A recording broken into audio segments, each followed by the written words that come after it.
name for API management, and a lot of exciting new things in here. I know it's been sort of hotly awaited by some of our customers who were very eager to get their hands on it even before we released it. A few new things that are entirely new, and a lot of things that are updated. So we took the highest possible level of what's in the box. The things here on the top row are things that we, in a sense, know and love from API management.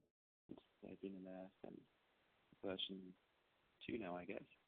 And these capabilities are all still there, so we still expose developer portal, API gateway capability, and the API manager as a UI to interact with all these things as an API provider. 2 brand new things at the bottom. So when we talk about Node.js runtime, what we really mean is an environment in which we can run an infrastructure to run API implementations, where those implementations are written in Node.js and using the loopback framework from StrongLoop. The StrongLoop being an acquisition that we did last year, and brought with it, as well as some Node experts, some very interesting capability around exposing API content with a Swagger interface based on data models and backend data sources and connectors to reveal the data. And the final thing here, which is actually where I'll start, is the developer toolkit. So this is really to enable API developers to build their API content and do a lot of the management of it, and allow administrators to do a lot of the management from their laptop directly from a command line interface or scriptable interface, and therefore sort of freeing them from the need to be connected to the API manager all the time to do those tasks. So that's sort of the 10,000-foot view, if you like. And as well as those 2 pieces at the bottom being brand new, there's a lot that's new inside the top 3. So whole new UI for pretty much all the pieces here.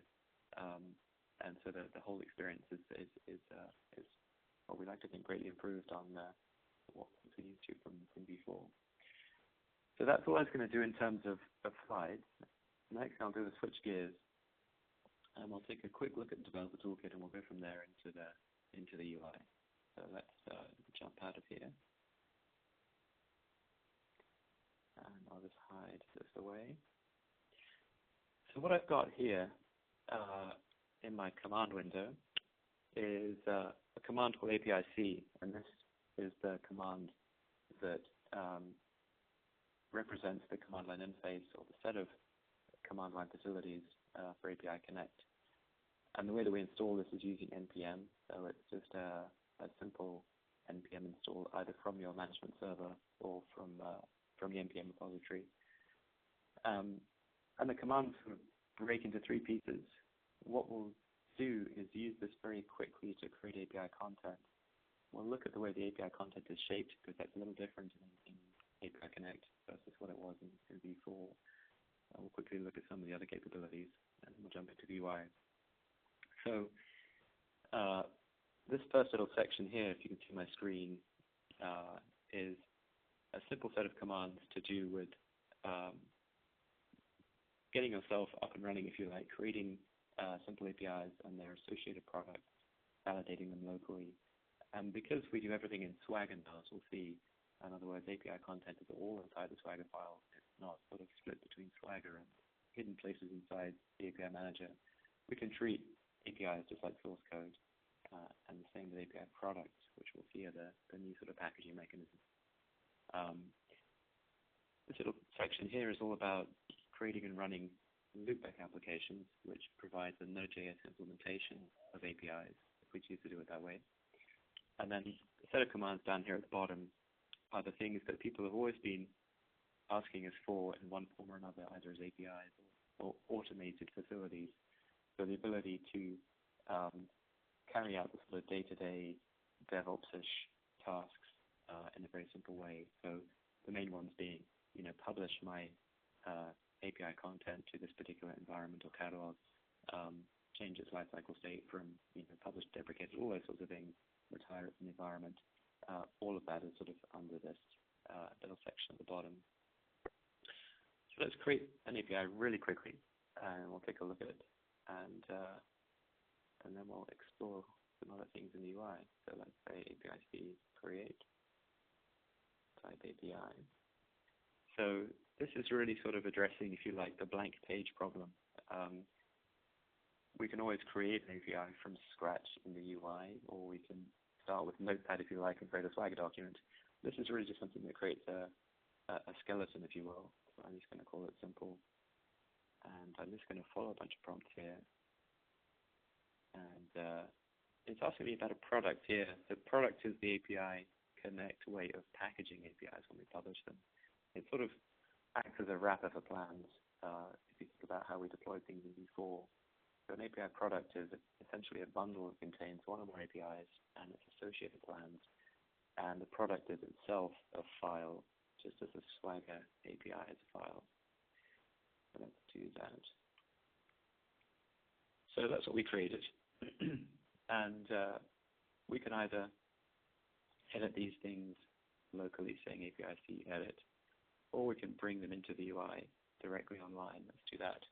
I've got a brand new API manager here. So this is the new user interface. I'm going to log in over here.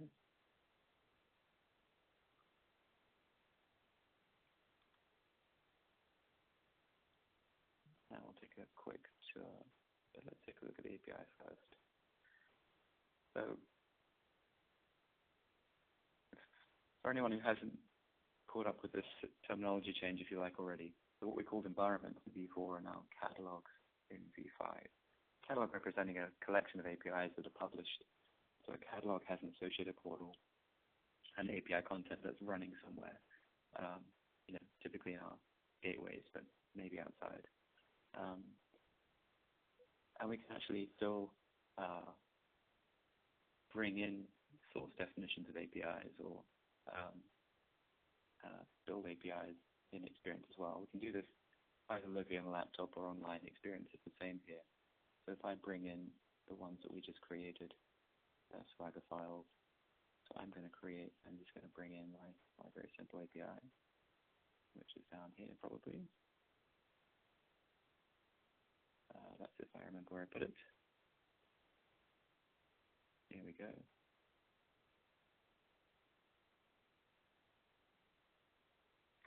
And here it is. So this is the new experience for working with APIs in their source form as a provider. Down here, what we see on the navigation side is the sort of different sections of an API. Again, pretty much defined by Swagger, but these are all, if we look at the source, the sort of first class constructs in Swagger. Paths being really the most significant in a way. These are where the operations live, which represent the shape of the API. So if we look at these, we can see this API that the command just created for me as a skeleton has a post and a get of a couple of objects, and it has some associated definitions. Chris, this is Mike. Sorry to interrupt you. If possible, if you can speak up just a tad, or maybe get closer to the phone. Some folks are having some trouble hearing you. Oh, I'm sorry. Okay, I'm on a headset, so let's see if I can. Actually, that itself is better already. Okay. I think what has happened is the microphone just got away from me a bit. So, all good. Oh, okay. All right. Thank you. So, cool. So, API editor. We're looking at operations and definitions, security definitions, and so on, being kind of key parts of the API. So, as we hinted at earlier, all of the things that define the behavior of the API are now here in the API document. If we looked at this in its text form, then we'd see everything in its form as a file in the file system. Since I imported it, it's here in my editor, and I can look at it in the source form here as well. So this is exactly the same file. So this contains all of the structural definitions from the Swagger, all of the Swagger standard stuff. And if you see down here as well, it's got all of our internal stuff as well. By internal, what I mean is the different policies that we apply, the properties of various security definitions, as we'll see in a second, assembly as well. And so that means it's totally transparent, totally self-contained, and you can treat it just as you might a Java source file or JavaScript source file. Check it into your favorite repository, version it there, and so on. Send it to your collaborators as a file. So we've sort of broken free of there being some information inside the API manager and some information in Swagger, and the two being sort of joined up at some endpoint under the covers. So let's quickly put a few policies on this, and then we'll look at the product and the publishing that goes with that. So there's a new assembly experience here, and this is sort of going a bit beyond the capability that we had in version 4. What you see on the left is a palette of policies, and there are actually two different sets. And the reason for that is that as well as data power providing API gateway capability and API Connect, we also have a built-in micro gateway, which is really there as an adjunct perhaps to the local behavior where I can build and test APIs as Node.js or loopback applications locally on the laptop. So the micro gateway lets me very quickly and easily test those out with a few policies before I get as far as publishing them to a real environment. If I look at the set of policies that run on the full gateway, it's a bigger set than we've had before. Some you'll recognize, and others are brand new. So a typical flow might look like perhaps a validation being along here, perhaps something that does a different invoke for each operation. Let's remove this one. If we're doing a simple proxy, we might just need the invoke as a single thing. The scope of the whole assembly, by the way, is different to what it was before. So the assembly essentially runs for the whole API. In other words, all of the operations invoke the same assembly flow. But we can, using the operation switch, jump into particular operations and provide flows for those. So here what I'm doing is adding cases to my operation switch that give me individual flows. And then, for example, I might map a request, which is different for each of the operations, and eventually invoke a downstream URL, which might be different. So you can see I can quickly build up a flow here, and then the invoke will take a target URL as its address for sending things. So that's sort of what the assembly experience looks like in the new editor. And some interesting new capabilities down in this area, by the way, the ability to run JavaScript directly in your gateway flow, the ability to execute XSLT directly in the gateway flow. So overcoming some of the constraints that we had before in v4. And just as we've seen, the other parts of the source are present in the Swagger. That's just true of the assembly. So if we switch back to the source view now, what we'll see is everything that we've just created in the assembly is present in the source. So here it all is. So this is our entire assembly. So you can see actually it's fairly straightforward if you wanted to work with it directly. So you probably expect that you'd kind of draw things graphically to begin with, get used to them, but then later when you have lots of flows, you might copy-paste one to another, tweak the names, that sort of thing. So it becomes just part of the code overall that's inside the Swagger file. So that was a quick look at the working with APIs themselves as API providers. You can do this all offline as well. In other words, bring up the same UI without connecting to a real API manager. I'll show you that in a second. But I'll just introduce the product concept for those who haven't seen that before as well. We're looking at API here. What we also did was create a product, which is its own file. I can create one here as well. So product is just a wrapper for a set of APIs, and it becomes a unit of publishing. So plans now sort of disappear inside the product. Again, very simple sort of navigational structure here. In essence, the stuff at the top here is just a boilerplate, much like an API would have. Who's the owner? What's the name of the thing? What's the version? Notice, by the way, that revisions have gone away entirely from UI, so the revision concept has gone totally. We support the versioning of APIs and API products through the version identifier here. It can be whatever you choose to make it. We don't automatically increment it. We don't lock or unlock things according to what you've deployed.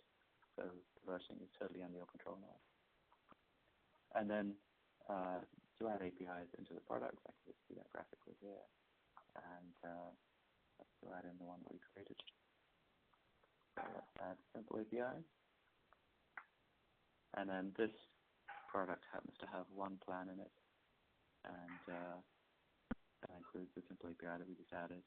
So that's sort of the very simplest plan. So it's really just a package for a set of, the product is a package for a set of plans which provide access to the APIs within the product. And then this becomes the thing that we publish out to the environments or catalogs that we have. So if we look to a fully fledged portal, and I'm going to jump across to one that's been up and running for a little while. This is as a demo system. It's got a lot more interesting content in it. Then what we see here is that this is one that's been customized with an identity of Acme Air as a fictitious API provider.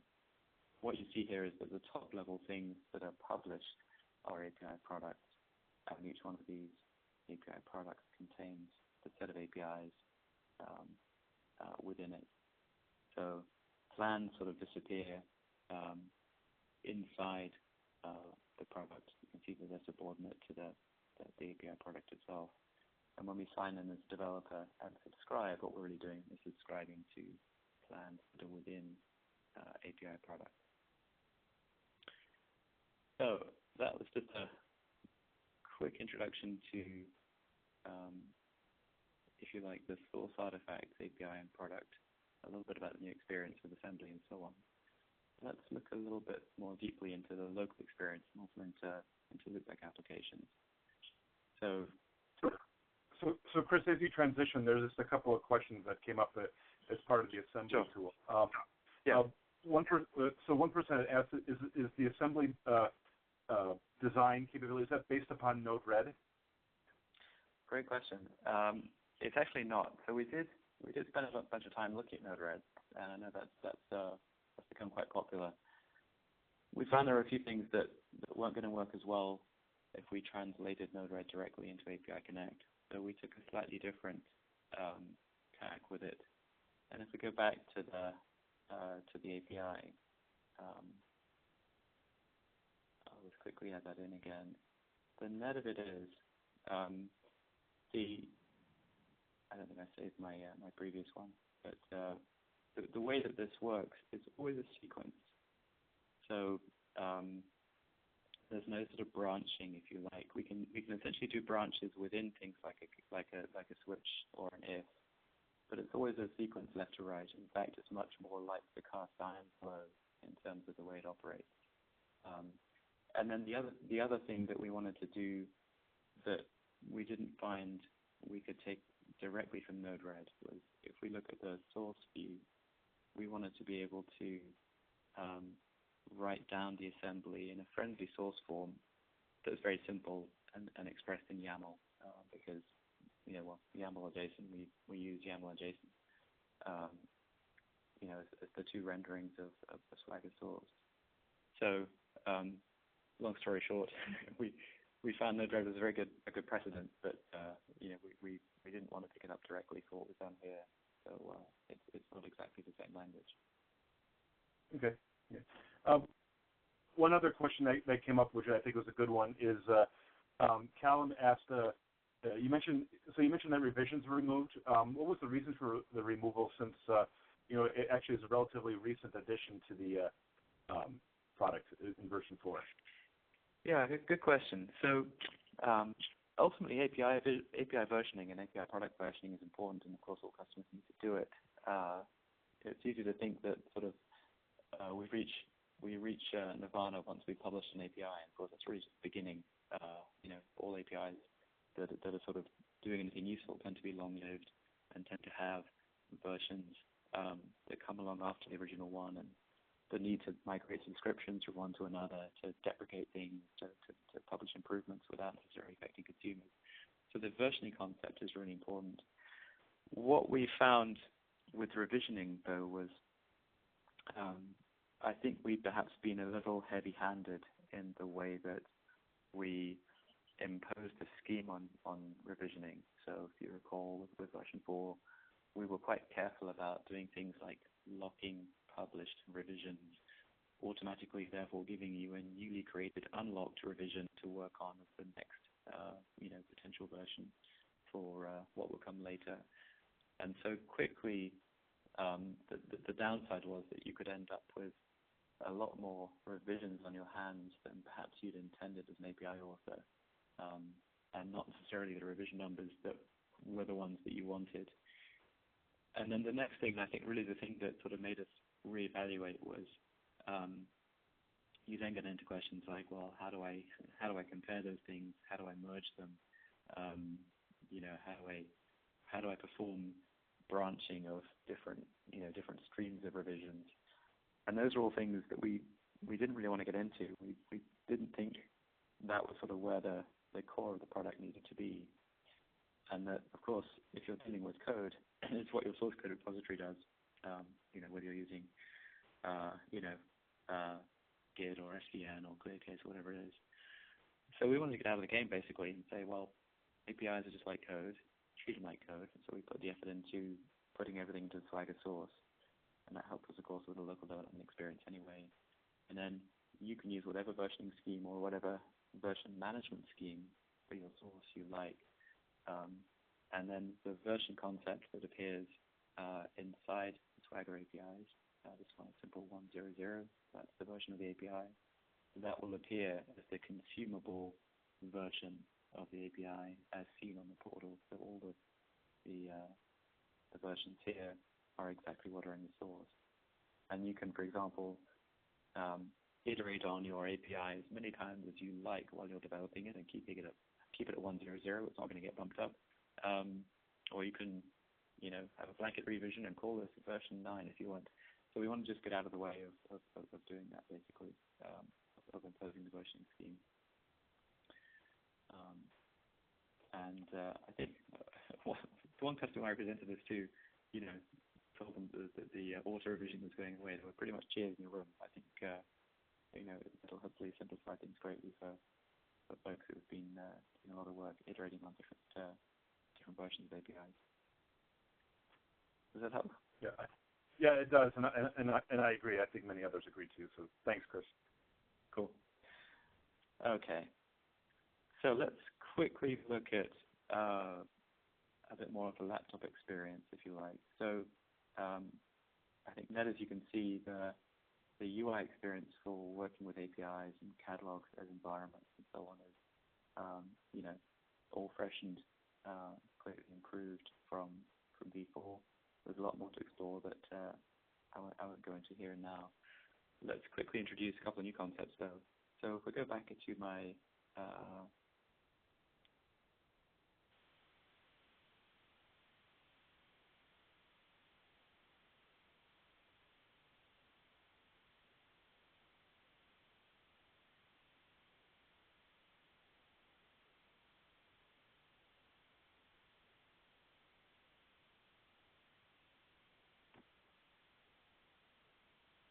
Chris, are you still there? I think I may have lost audio here.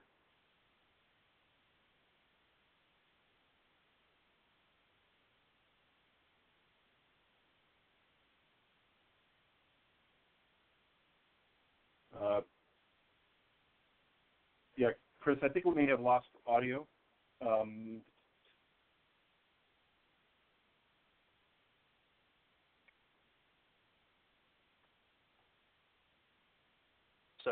So I can still hear you, but yeah, I can't hear Chris. Yeah, I know if somebody's close by with Chris, they can. Let me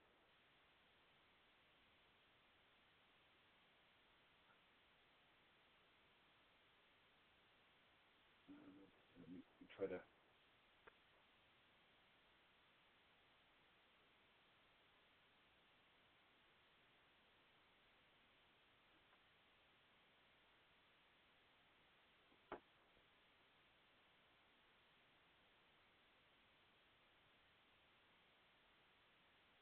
Just let Chris know we've lost audio here. Hopefully you can get it sorted here.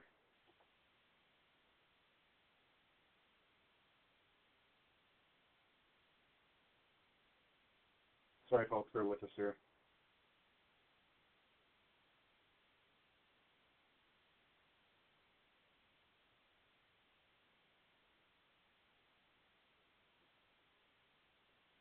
He didn't see the message.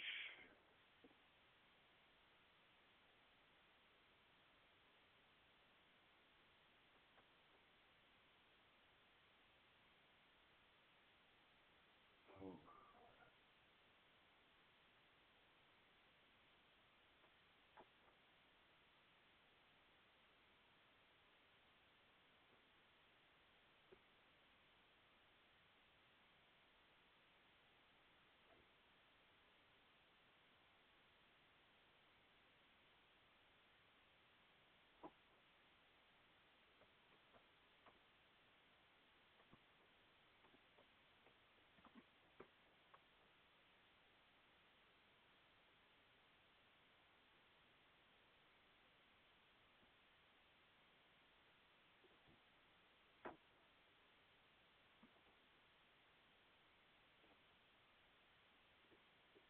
Yeah, Chris isn't on Slack either. I don't know, John, if you've any suggestions how we can get his attention? I'm just trying to ping people who might be in the same office as him to see if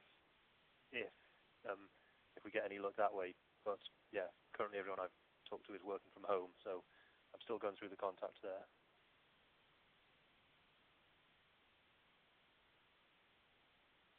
It looks like he's dialing back.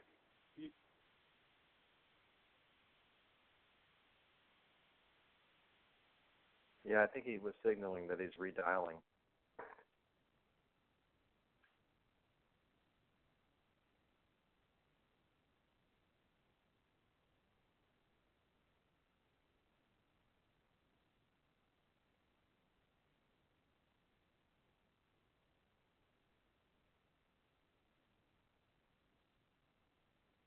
Yeah, so, yeah, Chris, when you rejoin, just hit *1.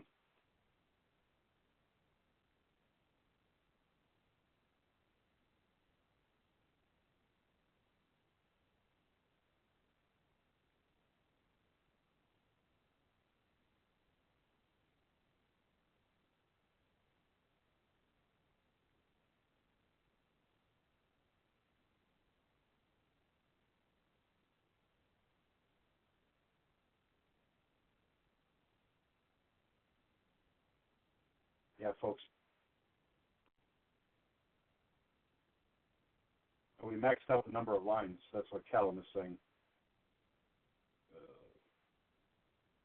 That's not good. So this is Chris again. Can you guys hear me? Yes, we can hear you now, Chris. Oh, okay. Sorry about that. I suddenly got a flurry of messages. So I'm sorry for the interruption there. Yes, I think we lost like the last three minutes or so. So yeah. So no problem. Let me wind back a little bit. Okay. I mean, we don't need to go into everything here, but what I was going to very quickly do was introduce the ability to publish locally and so on. And then we're going to take a quick look at creating a loopback application and the local edit as well. So net was, I think, we were just looking at the set of commands that let us publish content locally. So that's this command here being the primary one. So I can say API-C publish of my product locally, which is just a file, and it will drag.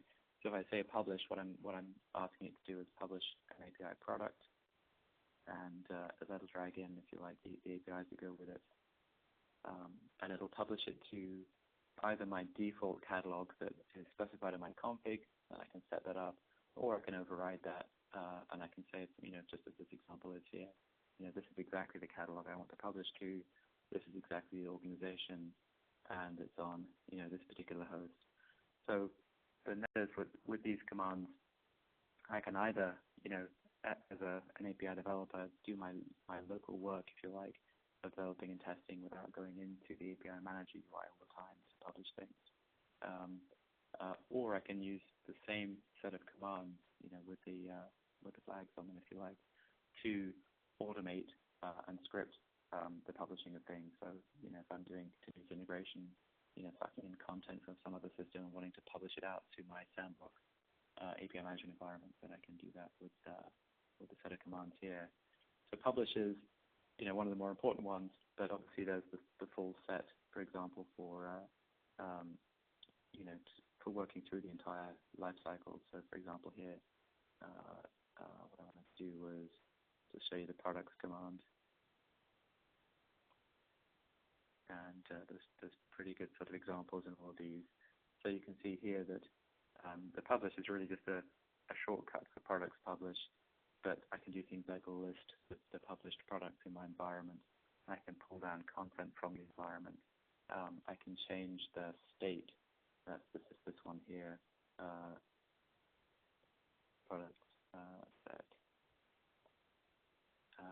So this lets me do the entire life cycle. I'm just showing you these ones because these are some of the more significant ones. But the things that you previously had to go to the UI for to work with lifecycle data things, you can do all through these commands here. So that was just sort of along the way, to sort of join the dots between creating stuff locally and then being able to publish it and manage it locally, without going through the UI. So let's very quickly finish up with the online editing experience. What I thought I'd do is create a simple loopback application. We'll look at one of those, and we'll do that in the local environment. So I'm going to say API-C loopback this time, which is from this middle set of commands. And this little section here is all about creating Node.js implementations of APIs. That's what a loopback application is. The micro gateway is the local environment for running managed APIs with a small set of policies. And there's a local runtime that's part of the toolkit that we can start and stop here. So let's run through that. And let's say API-C loopback. And much like the API-C create that we did to create a simple API, it's going to create a skeleton that we can then work with. So I will just give this a name here. And again, I'm just going to default through. What it's doing here, all these files it's creating are essentially the Node.js implementation based upon the loopback framework. And there's some configuration files here. I'm not going to get through all the detail of this, but the net is what these do is construct a Swagger-based API and its associated Node.js implementation around the concept of data model that represent the payloads, that are the post and get bodies on the operations of the API. So let's open this one up. Here we are. And I can just edit this using the same tool set, essentially the same UI, but running locally. So I'm going to do API-C edit here. And it'll pick up the context of the project I'm in, where my files are. You can see it's just connecting my browser to a local server here. And so what I just created was this API called Simple SL, or Simple Strong Loop. I'll go call it Simple Loopback. And these tabs here are ones you probably may not have seen before. They're ones that might be familiar if you've seen Strong Loop Arc. So this is the API that we created. And of course, that's just a Swagger API with a set of operations. The skeleton one that got produced for me is all around the concept of notes as the payload, if you like. And that's here. And so a note is just a simple data object with title, content, and ID in it. This, of course, is not necessarily going to be a real API, but it gives you the basis to, as a skeleton to work with. If I go back to the other part of it here, so that was the Swagger part of it, if you like, that got generated. The real meat of it, if you like, is that the loopback API is based around a set of model definitions, each of which is really equivalent to a Swagger schema definition, in other words, a payload definition. And it's associated with a thing called a data source. represents a connector to another system. The sort of simple built-in one that this one's built on is just sort of a memory or file-backed data source, and that just gets us something up and running very quickly. There are additional connectors that you can bring in that connect to various data sources, whether they're databases, in the traditional SQL sense. I think there are connectors for Cassandra and Mongo out there. There are connectors for some applications as well. So this lets us sort of structure an API around a set of operations that produce and consume those data models against those back-end data sources. And then even within the tool here, we can run the API implementation in the local environment and see through the Explore capability the API that's exposed there. When we get into the, if you like, the real production environment, so this obviously is running entirely. So